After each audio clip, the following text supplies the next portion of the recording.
I'm a badass manifester because I was able to literally manifest a career of traveling because I deeply knew that that's what I wanted to do with my life, and took something that was nothing, it didn't even exist, and was able to turn that into a business. Welcome to the Badass Manifester podcast, keeping you inspired with high vibe content, bringing you the best manifestation and mindset tools, teachings, interviews, and answering questions to help empower you to get out of your own way and take massive action to make magic your everyday normal. I'm your host, Ashley Gordon, spiritual life and manifestation coach, helping women and spiritual entrepreneurs manifest more impact, influence, and income. It is my purpose and pleasure to help you wake up to the badass creator that you are. Let's do this. Guys, I'm so excited for today's episode. I am interviewing Kashlee Kucheran. She is a former realtor turned minimalist, and she's a travel blogger. Her website's amazing. She sold 90% of her belongings in order to travel the world, and through documenting her journey online, she grew her popular blog that's called Traveloffpath. So everyone go check that out. And she has over 1 million visitors per year to her blog. And she also is a published author that's called The High Maintenance Minimalist. I actually want to buy this book so bad. I saw it on your Instagram and I was like, I need that book. And it's all about to help others create the freedom to travel more. And I'm so excited to have you. So welcome to the show. Thank you so much. I'm so excited to be here. Yes. So fill us in. What made you say bye to all the things? Yeah. Right? Okay. So, because I'd spent so many years getting all the things.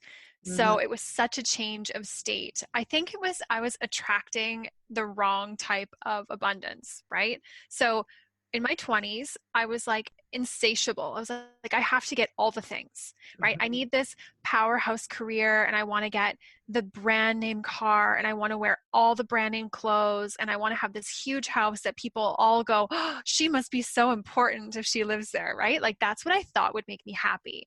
So I just had this drive where I was like, I have to keep climbing the ladder. I need more money. I need more deals, more clients. I just want not to interrupt you, but I know people that are listening right now are like, that's me. I know, right? Yeah. Like it was, I had to have it. Like, it was just like, I didn't care. Nothing could get in my way. People, I would like push aside relationships if they were standing in my way of getting stuff, right? I was like, cause I'll be happy. Cause I had this like feeling like I wasn't happy inside. So I was like, I'll be happy once I have all this stuff. And then guess what happened? You got all the stuff. Yes, I got all the stuff and I felt miserable. And I was like drinking way too much. I was staying out really late at all these events, like still searching for something that would make me happy. And I really had to sit myself down at one point because I was a train wreck. Like I knew I was going to self-implode because I was working way too many hours. I was trying to do all the things. And I just like, okay, wait a second. You have all the stuff. You have the career, you have everything. So why the heck aren't you happy? What is missing? Like find what is wrong. And when I really asked myself that question, I realized it was because I was trading my time for money. And there was no way that cycle could make me happy. Yeah. So I had to like break it cold turkey, like get out of there. So I quit. Just a quick, I have to interrupt. I'm sorry. I have to know, have you watched the Into the Wild movie? Yes. It feels like that to me. Yeah, like I've seen it, and you know what? It also, in a way, that's Eat, Love, Pray. Yes. Another one that kind of resonated with me because she wasn't happy. You know, she was like talking to herself in the bathroom, and when I watched that movie, I was like, oh my God, like this is me, right? So yeah, like I quit. So I quit real estate. Everyone thought I was crazy because I was making like $200,000, $250,000 a year. I was rocking it. I was doing really well, but it didn't matter because I didn't have any time to spend that money anyway. And I had no freedom. Like I had no time to see the world. I had no time for friends. I had no time to be a good person. I had no time to have any hobbies. It was just like, it was going to give me a slow death. Right. So I had to just get out of there. Wow. So when you had this awakening of like, was it a moment or did it compile? Like, was it a decision where you were like, I'm just done? Yeah, it was a moment. It did not come on gradually. It came on kind of like in Eat, Love, Pray, where she said like something like talk to her in her mind. It was just like that, where I was like, I need to get out of here. I knew that I couldn't stay in this lifestyle any longer and I had to quit like cold turkey. So I quit my job. I moved out of the city where I was practicing real estate so that I couldn't like go back to it as a safety net. Like I needed to get out Right. of there. So I Where were you? relocated to a different part of the country and I took a year off. And in that year, I asked myself questions like, what makes you happy? What makes you joyful? Like, what excites you? What makes you curious? And all those questions kept pointing back to traveling and just having more experiences and less things. So I knew I had to create a life around that. Mm, that's amazing. More experiences, less things. And I do feel like people are waking up to that. But I do feel like the old way of society is very still ingrained, very much so ingrained in our psychology and the way that we operate to achieve so then we can be happy. And it's so Yes. backwards. It really is. And like you can still have goals and you can still like want to have a great business and want success. There's nothing wrong with that. It's just for what? Like for me, I wanted success just for brand names and just for like luxury items. But a closet full of shoes didn't make me happy. It made me feel even more empty. And I didn't know that until I'd actually been there, done that. So now I like to sort of spread that message. Like it's probably not going to make you happy either. You need to have something deeper. Yeah, yeah, for sure. And did you feel like real estate was your purpose? No, I didn't. Okay, and here's why. Because now I'm a minimalist. I'm actually coming to you live from inside my RV, which I I live in know the it's summer super when I'm not cool. traveling, right? So, like, I don't necessarily even believe in people having mortgages for many reasons. I mean, I could go right into this, but I think that the housing market as it is today is kind of a scam.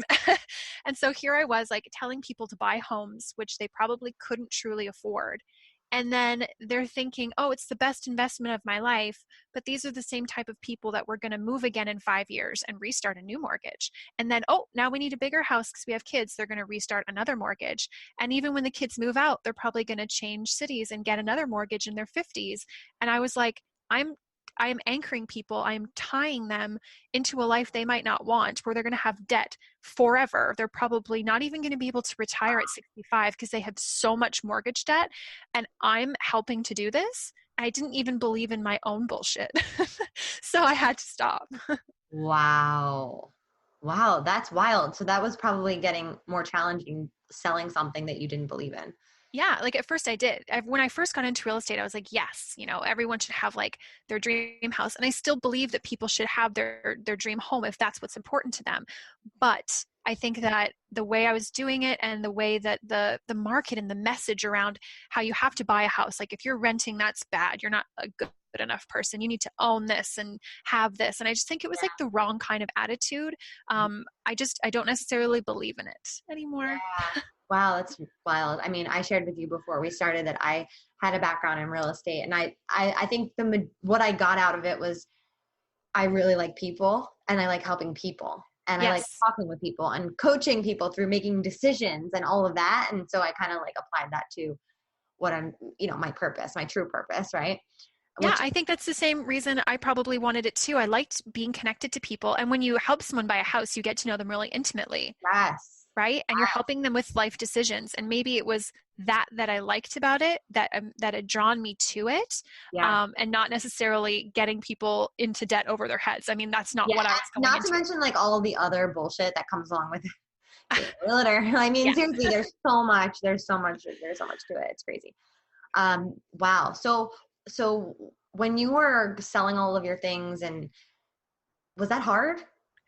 Yeah, I mean, okay. So at first, it kind of was like when I first bit into this, I'm gonna start diving into minimalism. Yeah, it was like a hard pill to swallow. I had just spent the last 5 years accumulating all this stuff. Mhm. Even though I knew it wasn't making me happy, there was still a part inside, just like there's a part inside of anyone that's addicted to anything that's like, I still need this, right? Yeah. Like, who will I be if I don't have it? Yeah.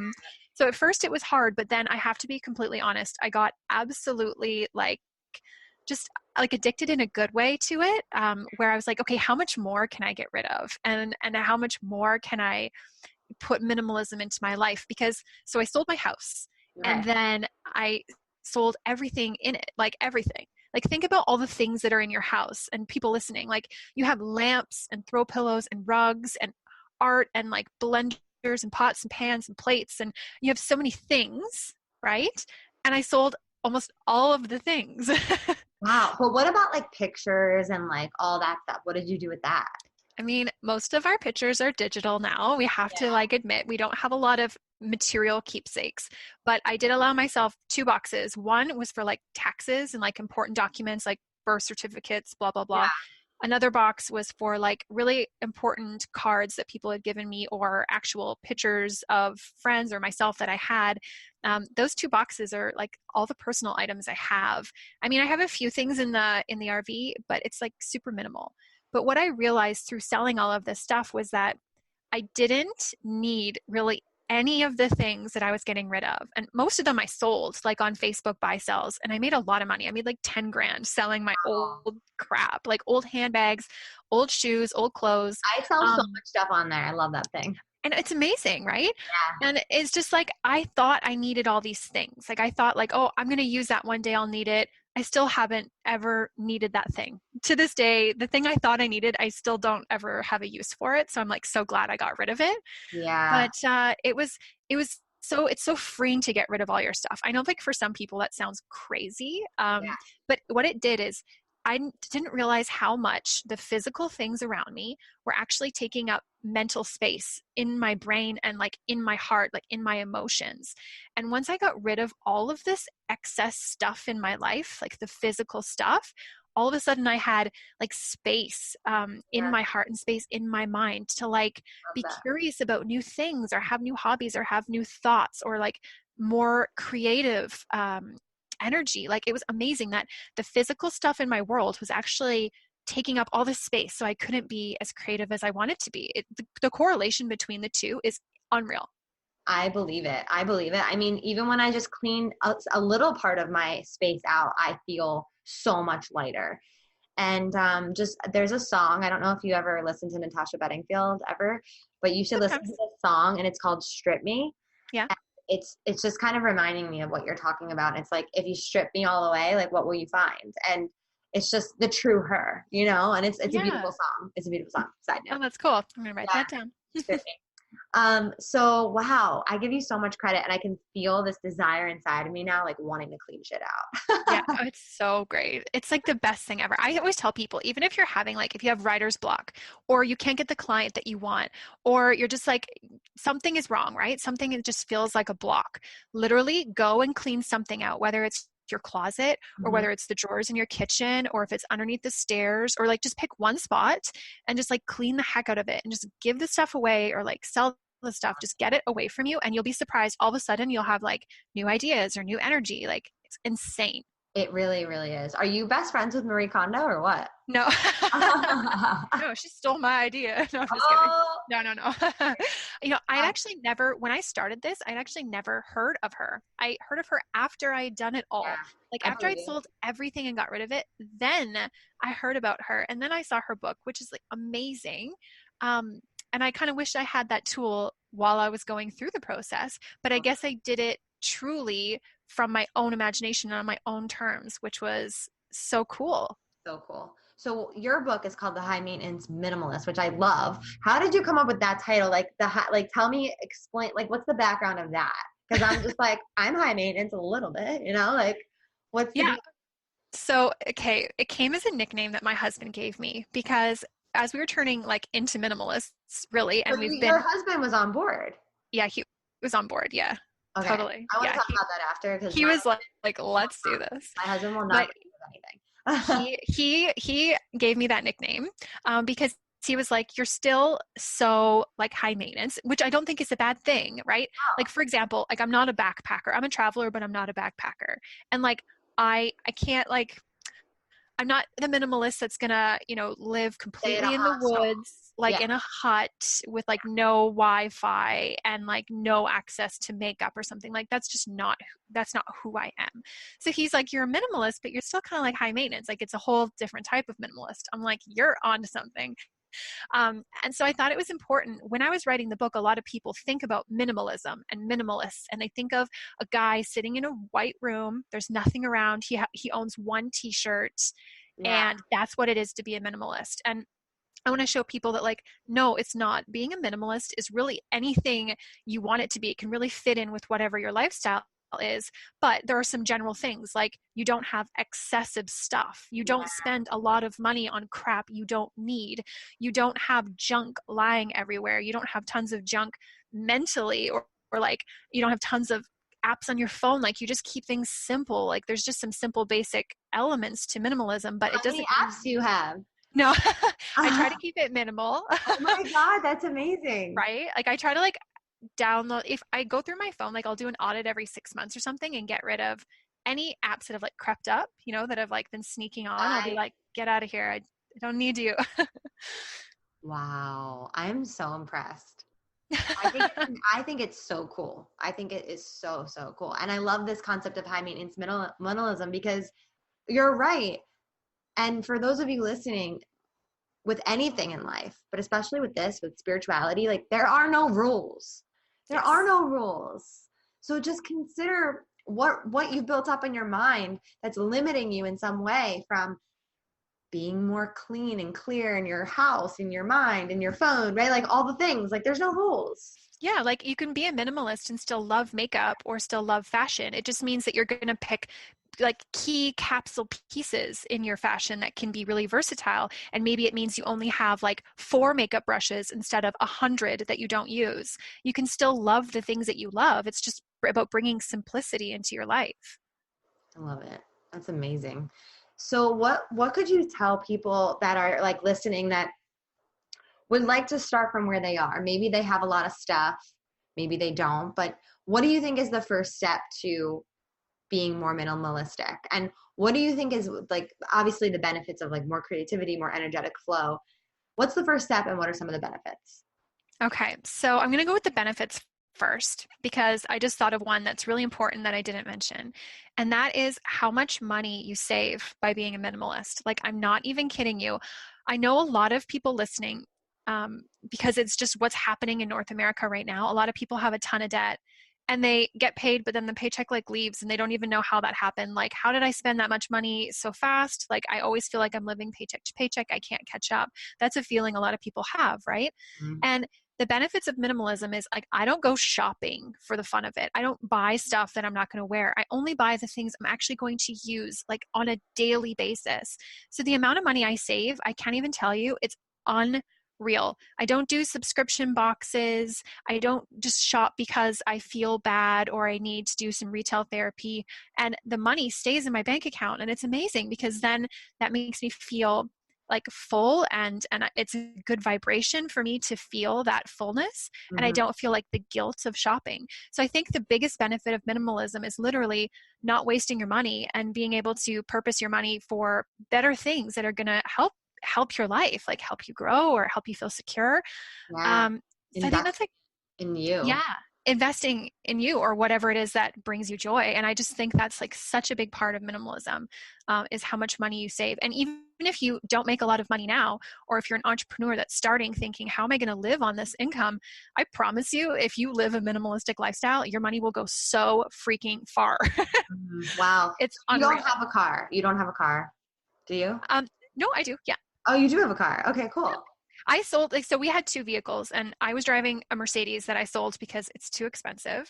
Yeah. And so my husband and I, we just share a vehicle because we're traveling anyway, but we don't owe any money on it. Same thing like with the RV. So we don't have any bills. And like our RV it's at the lake. It's just on a piece of land kind of out in the country. So there's no bills. Like it costs me a few $100s to live a month. It's ridiculous. Oh my God. And so your business is just to share your travels. Yeah, like, so I'm a travel blogger, so I'm a full-time travel writer. And my husband's also, he does the travel news section of our website. And so we literally just travel and just write. That's what we do full time. But when we are home in the RV, it's really cheap living and it's just really like out in the middle of nature. It's so chill, it's so relaxed. We just like love being here. That is absolutely incredible. It's absolutely And incredible. to go back to how would people start? So I think the first thing is they need to know that they want to start. A lot of people like love having all that stuff because it made them feel good for a few moments when they bought it, right? Like highs of dopamine when you go shopping, you think, Yeah. "Oh my God, this is so much fun." And I think it's knowing that maybe it's a problem. Like if you don't have as much money left in your bank account or you look around and you see all this stuff that you don't use that you've spent so much money on, if you know you want to change, that's the first step. But after that, I think it's finding the things that you're really not using, like asking yourself those important questions. So let's just take a girl's closet, for example, because we all have too many clothes in our closet. Oh, Okay. Going into the closet and going, do I wear this? Like, have I worn this in the last 6 months? And if the answer is yes, say, okay, when's the last time you wore it? Because you're probably lying to yourself first off, right? You're like, yeah, I'm gonna yeah, wear it, but I think I so would. when's the last time? And if Yeah. it hasn't been recently, literally just take it out and then gift it to a friend who could use it that would actually love it. And maybe they don't have a lot of money to go shopping. Like that is such a nice thing to do. I love Or doing that. Love it. It brings it's me amazing. so much joy to give people clothes and things like that that I know that they're gonna wear and like. Yeah.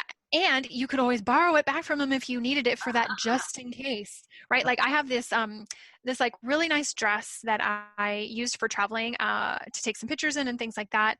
And I gifted it to a friend this week. And then if I ever think, oh, I might need that dress for some event, I mean, I'll just borrow it back from her, whatever. But Okay. it's just pay it forward or sell it on Facebook buy sell or sell it on Poshmark or donate it to a women's shelter. Like just do something with it. You're not using it. You spent money on it, yes, but that doesn't mean it should take up real estate in your closet. Get rid of it. So just ask yourself those questions if you're really using it or not. I think that's like the best place to start is just to go Yeah. through. And then if you want to do it to your whole life like I did, you're going to go through all the drawers, all the closets, all the boxes, and you'll be, I mean, everyone becomes addicted to it once they start doing So it. true. I mean, I did it to my jewelry the other night just because I couldn't stand looking at the way I was keeping it. And like I do believe everything holds energy. And so I was like, okay, well, I don't want to keep my jewelry like that. You know, it's just energetic. So anyway, I felt so good afterwards. I had a whole bag of jewelry that I know who I'm going to give it to. And it just feels like so abundant to do that. It's so cool. It's so It cool. is, because why have it sit there? Like you're right, everything has that energy and that vibe. Why have it sit there? You're feeling like guilty about it, or it feels messy, or like it's dragging you down. And if you just collect all the stuff that you're truly not using and you gift it to someone, it makes you feel so amazing. It clears out so much space for everything else. It's just the best feeling ever. It really is. And so I struggle with this voice of like you just don't have time to do that. I think you don't have time not to do it. Right? Oh! Right? Like if you're keeping yourself so busy and you think I don't have time to clean up my closets, I don't have time to repurpose these items, then what are you doing with your life? Like that sounds like you're running from thing to thing, and that doesn't sound like a really great existence either. And maybe you don't have the time because your world is so cluttered. I think that's sort of what I would say if people say that they don't have the time. So do you feel being a minimalist that your world is less cluttered? Like you obviously have work to do. You write, you know, you do podcasts, you put yourself out there, you Instagram, like all the things. Like do you feel like cluttered in your business at all? Or do you feel like you're very organized and because you're a minimalist, it makes it easier? I think it does. I have less things to think about. Like I have less bills to pay. I have less things to clean. I have less things to tidy up. I have less decisions to make. Like because I have less clothes in my closet, I don't sit there for an hour thinking like, what am I going to wear? Looking through 20, 30 shirts and saying, oh, I don't like any of these. I have like 10 shirts that I all really, really like. So I'll wear any of them. Every decision is easier, which gives me more time and attention to the rest of my business. And I try to apply that minimalism into my day as well. Like I just try to keep my tasks really streamlined. I don't want to complicate stuff. I don't add too many extra things to my plate. Like what I do in my physical world, I try to do in my mental and business world as well. Can you give us some tips for that as well? Being, Yes. yeah, like how do you streamline things? Because I know a lot of people listening are business owners, like are entrepreneurs, and I know a lot of them struggle with overwhelm. And I feel like what you're saying is deeply connected to that. Okay. So there's the Pareto, however you pronounce it, principle. And I'm sure lots of people have heard about it. It's I've that never heard about it. the 80/20 rule. Have you heard about that? Like the Tony Robbins 80% energy, 20% strategy. It's sort of similar. So there's a guy, Pareto, and he invented this principle Okay. where he said that 20% of the things that you do will result in 80% of the results. It's always that 20% of the things that you do will make the 80. Like your 20% of your clients make you 80% of your income, Yeah. or things like that. It's this ratio that shows up in the world all the time. And I think that that applies to minimalism in business. So I know that 20% of the tasks that I do really make 80% of the difference or the income or the impact in my business. So what I try to do is I try to locate those things. So if I know that if it's if writing blogs is what gives me traffic, what makes me money, if that 20% of my day is making 80% of my income, then I need to just focus on writing blogs. Hmm. And I don't need to worry about, am I pinning the right amount of pins to this board? And is my Posting email enough. signature good enough? And like all these little things that we put so much importance on, like, did I post enough times on Instagram this week? Like, Yeah. right? It is just crazy because is that really giving me income or is that really giving me success? No. They're important maybe once in a while to check on them, but no, writing blogs is. For me, writing blogs is what makes me the most amount of income. So that's where I'm going to focus. So if I know that, my day is so less stressful. I'm just writing blogs. And if I have time, sure, I might post on Instagram. But Yeah. Instagram doesn't pay my bills. So I'm not going to put Oh, 80% of my focus there, right? I love this. It's all about the core focus. I've been really trying to nail this into my life too, is like, what is the core focus, even in my household and my business? And I just posted this morning about like I had this thought yesterday, oh, I haven't posted on Instagram in 3 days. Like that thought crept in. And then I was Yes, like, I saw your post. Yeah. yeah, like my success is inevitable either way. And it's not dependent on that. So, Oh my God, at all. I saw that post. I was like, yeah, girl, that's great. Because, okay, so lately I've been really talking about social media mental wellness and what yes, Instagram, like the dark sides of Instagram. And just about your post, like I have such a good thing to say on this, awesome. is that a few months ago, even about a year ago, I got really caught up in Instagram because I thought, okay, I'm a travel blogger. I have to like be like all the other travel influencers. I have to take beautiful pictures on the tops of mountains, twirling in a flowery dress. Like that's what I'm going to have to do if I want to compete with all these other travel influencers and bloggers. And what I didn't realize was that, like I said before, Instagram doesn't pay my bills. Sure, there might be some sponsorship opportunities, but like I don't work for Instagram. Why am I spending all this time creating content for them?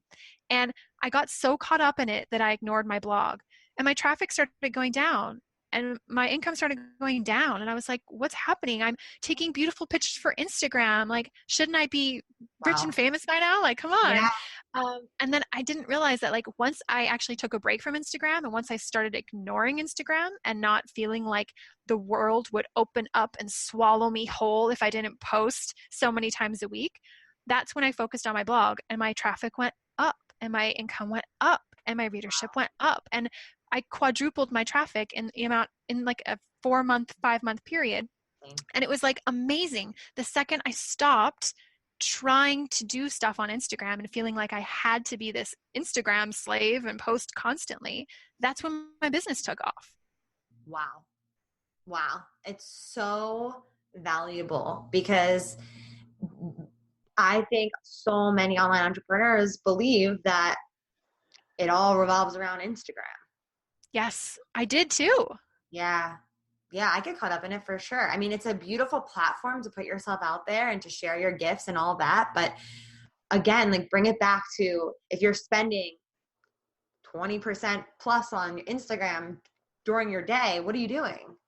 Yeah, like I wrote an article for the Huffington Post and it was called I Spent 5 Hours a Day on Instagram and It Ruined My Life.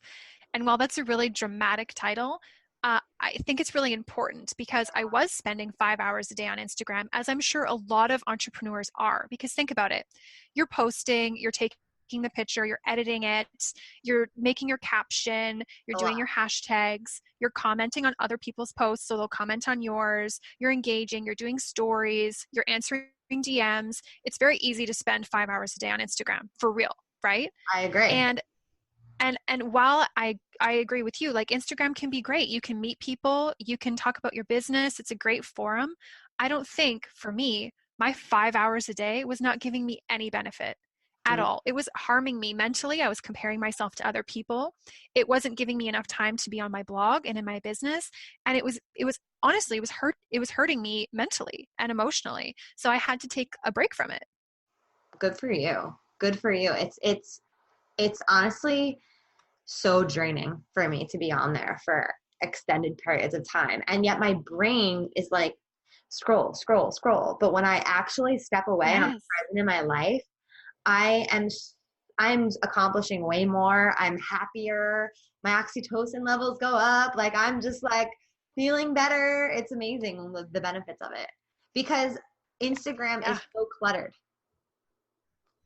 It's just it so cluttered. is. Yeah. I completely agree. And then that mindless scrolling, all you're doing is just comparing, like, why aren't my pictures as good as hers? Or what do you mean she just had her first 7-figure launch? I haven't even had a 4-figure launch or whatever. You start to compare, and then that kills your creativity. It kills your ability to take action on your ideas. It can be so stunting. Like, while, yes, it's great to meet people and to promote yourself, it can be super stunting. And you need to find that fine line. Is it hurting you or is it helping you? For me, it was hurting me. So I had to take a big step back and realize I'm not going to create content daily for Instagram because that's just not going to serve me.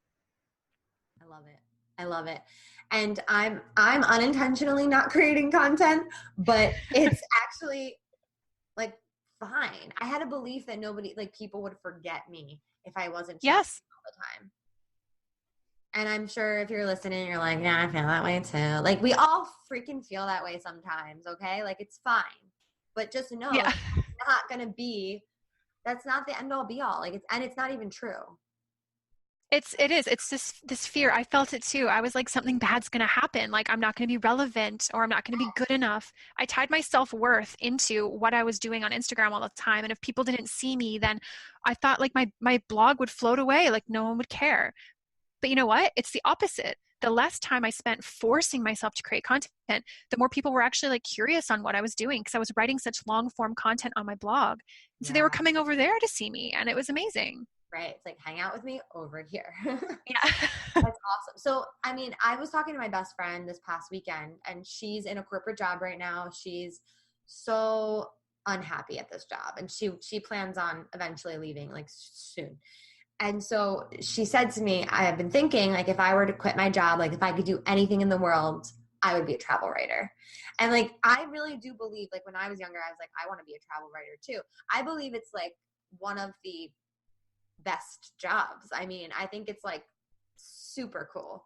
And I think it's a dream for a lot of people to be a travel writer. How did you get into it? How did you make it Yeah. happen? How did you manifest it? That's such a good question. So, when I took my year off and I kept asking myself those questions, like, what's going to make you really happy? And all arrows and all signs pointed to travel. So I knew like I had to make a living out of this. Like, I have to find out a way that I can travel the world and I can also pay my bills. And so Like for everyone me, wants to do that. yeah, right? Yeah. Now, I'll tell you, the first few years of doing it, it is not romantic. It takes all the romance out of travel. It yanks it right out of you, right? Like, because you can't help but think, how am I going to make enough money to survive on this? So it does kind of take that fun little bit out of travel. And you don't make any money for the first few years. I don't care what anyone says. Some people like tell these magical stories about how they make like 6 figures after 3 months they decided that they're going to have a travel blog. Like, I call bullshit on it because I just don't really think it's all that possible. Like, I am all about manifesting great things and the law of attraction and not putting limits on myself, but it's to build something out of nothing takes time. Yeah. So for the first couple of years, I don't have any romantic stories for you. But after the first few years, that's when the magic happens.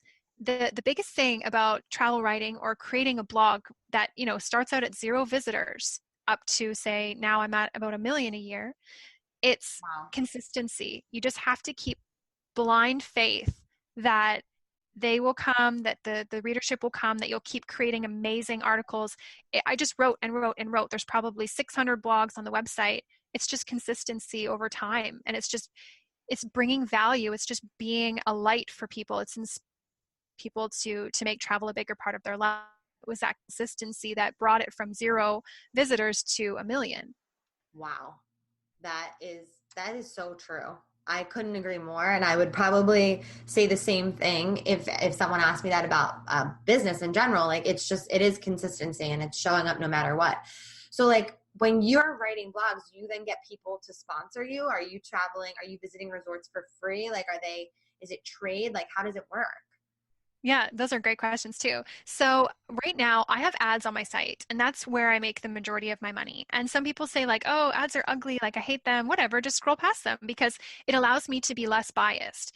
If, say, I was a travel writer who only took sponsorship like trips and posts, the only things I would be writing are things that people paid me to write about. That'd be super biased in my opinion, right? Agreed. Yeah. So if someone was like, here, have this luggage, and that's the only thing I wrote about was like the products I received for free, I think that my opinions would be biased, even if I tried not to. So I like to be like a free agent in the sense of I make money on ads on the site, so I don't need to make money with brands or partnerships. I can be free to decide my own opinions and what I want to do next, which I really like. Now, saying that, I do take some sponsor trips and I do have some sponsors once in a while, but I keep them really limited and only to brands or destinations I truly believe in. And Yeah. that way I can be less biased too, right? And you probably have creative freedom with them anyway, right? Like, you would be honest about it. Yes, and I always tell that if I'm going to work with a brand, I'm like, yeah, sure, but I'm going to be honest. Like I will be Yeah. 100% honest. So you better have a great product or you better like have a great hotel.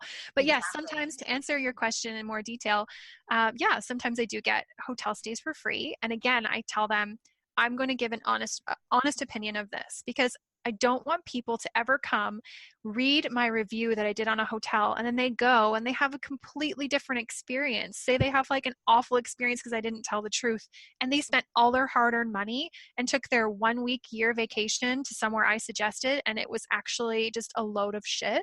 Like I can't sleep with that. Like Yeah, I no, I can't I love can't that. I love how in integrity you are. You have really high integrity, and that's such a beautiful thing. And I also think that is a contribution to being successful. Oh, thank you. That's Yeah, great. But yeah. yeah, and with travel writing, like there is a few ways to make money right off the bat while you're building up your own blog and site. And if anyone is looking to get into travel writing, one of the things you can do to supplement your income is to write articles for big sites. So while you're building up your blog and your voice and your audience, there's a lot of huge sites out there, big travel names and brands that are looking for content writers and they'll pay you. It's not great, but they'll pay you. So I did that for a little while when I was getting started. I would write, say, a 1,500 word article and sell it to a bigger site for, let's just say it was like $400 or $300 or whatever. If you do a couple of those a month, you can really help while you're growing your brand. So there's a way to work for others and work for yourself while you're kind of building out this industry. I really feel like I manifested you because my best friend, like, this is so in alignment with what we were just talking about. And I was telling her you could start writing for other bigger publications, like, and even for free, but just to kind of get your name out there. But that's amazing. That's such good advice. And I think you're also showing people what's possible because, you know, it's not a common thing, like quitting your very successful job to, traveling the world. It's people have dreams of doing that, and you're doing it, and you're showing people what's possible, and you're helping people along the way with your blog, which is so cool. So Yeah, I think it is possible. And people always think like, no, I can't do it, but you can. Like if I had if I had, say, quit a year and a half ago, if I had said like, oh, I'm not making a ton of money yet, I'm not really successful yet, I'm just going to quit, I'm just going to go back to real estate, I would have missed out on what I'm in the season I'm in now, right? It's just like that thing, like keep going because it will work out. Like if you show up with your heart and you just show up consistently, without a doubt, no matter what life throws at you, like it will work out. Like 100% it will work out. It will. It will. And I I think it's also about being super true to yourself. Like you're being super, you had to get super real with yourself, especially, to make that decision to quit your job, but also in that 1 year of just kind of exploring yourself. And so how would you tell people, like, what are some things they can do to get real with themselves in such a over curated world? Yeah, like with like their social media or with just like their own mindset. I think both. Okay, for social media, what I've done lately is I've taken a stance that I'm no longer going to curate or stage or fake photos. Like, and I'll give you an example. Like my husband and I would like go to a resort and I'd want to take like a breakfast in bed photo. So I'd get up and like do my makeup, do my hair, have all this food. I wasn't going to eat it all, but it just looked good for the picture to take a picture for Instagram. And I think that's really, I mean, it's not environmentally friendly. I think it's wasteful, but it's also ridiculous. Why am I spending all this time faking stuff? So for me, I made a commitment to not stage or fake photos.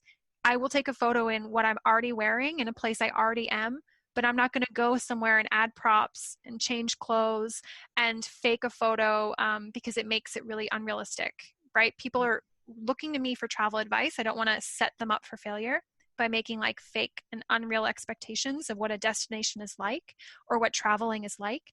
So I think that people could make a similar sort of commitment in their own social media.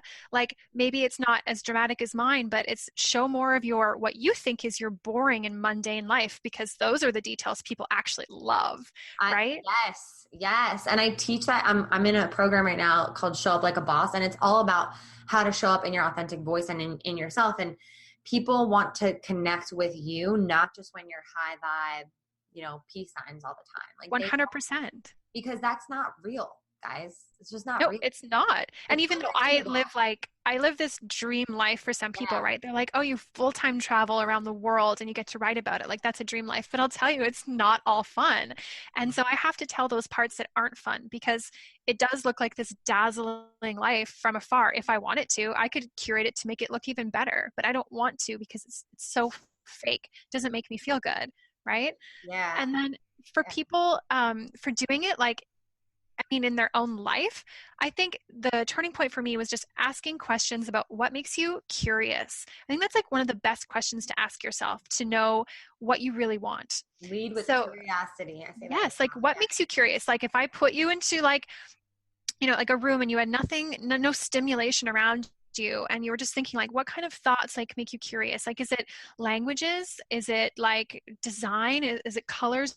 Is it fashion? Like what sparks your curiosity? Like what are you naturally curious about when you're not being overstimulated by TV or social media? Those things that you're curious about are probably clues into what you might want to add into your life. Maybe you can make a business out of them, or maybe you could like not, but pursue them as a hobby, which will open up other doors for you for business. Like I just always think you should lead with that curiosity. That's a great way to know how to be real to yourself. So beautifully said. So I love that so much. And just to your point before that, if you've ever traveled anywhere, whether it's a long car ride or a long plane ride, you know that that's not glamorous, okay? So No, it's not. There's a lot of not glamorous parts, and I'm trying to show them more and more now because people they really want to know that stuff. It's crazy. If you think of like the most boring part of your day, it's usually the parts that people want to know the most. it's wild. It's wild. And everything's content if you Yeah. want it to be or not. Yeah. Or not. So I always like to ask my guests before we hop off, what makes you a badass manifester? Oh, well, I mean, I think because I'm a badass manifester because I was able to literally manifest a career of traveling because I deeply knew that that's what I wanted to do with my life and took something that was nothing. It didn't even exist, right? It's a website. It's so like it's out there in cyberspace and was able to turn that into a business and into a career. And now I'm using that career and business to inspire other people to make travel a big part of their lives. So I think that's like the ultimate way to manifest something from nothing that you truly love. Out of thin air, baby. Yeah. I say that too. Like, I made up what I do right now. I made it up. I didn't know anybody else was coaching out there. I had no idea that this whole Instagram world existed, like none of it. And so anything is possible. And I think that you're proof of that. And that's what this show is about. So thank you so much for sharing your light and your passion and all the nuggets. Is there any last words of wisdom that you would like to leave with our family here? I think I said it, and I'll say it again, but it's like, if you truly want to do something, like, I believe you should do it. Here's the one thing I don't want in my life, and that is any regret. I don't want to wake up being 70 years old and say, I didn't go to that place, or I didn't take this risk, or I didn't do this thing that I was really curious on doing. Like, that is my worst nightmare. And I really, really think that everyone should just do whatever it is now. Even if it seems irresponsible, like, just do it. You have one time on this planet, once. You don't get a do-over. So just do the thing now. Amen. On that note, where can everybody find you, follow you, give them all the goods? All right. Well, I live on my blog, and that's traveloffpath.com. I still do use Instagram. I'm just a little bit, I'm not like as active on it, but that's Kashlee_K. And I think a lot of people, if you're interested in travel and minimalism, definitely check out my book, The High Maintenance Minimalist. And the easiest place to find that is on Amazon. It's in an ebook or paperback. Awesome. And we'll link up her blog in the show notes. So grateful that you're here. Thank you so much. Yeah, thank you for having me. Thank you so much for listening to the Badass Manifestor podcast. I love manifesting Mondays with you, and there's so much more in store right here. The best way to manifest love is to give love. If you loved what you heard today, subscribe to the Badass Manifestor podcast. Leave a review on iTunes. Let me know how much you dig the energy here. All of my social is linked up in the show notes, so screenshot this episode, tag me on Instagram, and let me be part of your real-time journey. For more info on me, feel free to go to my website, manifestwithash.com. Repeat after me. I am my own power source.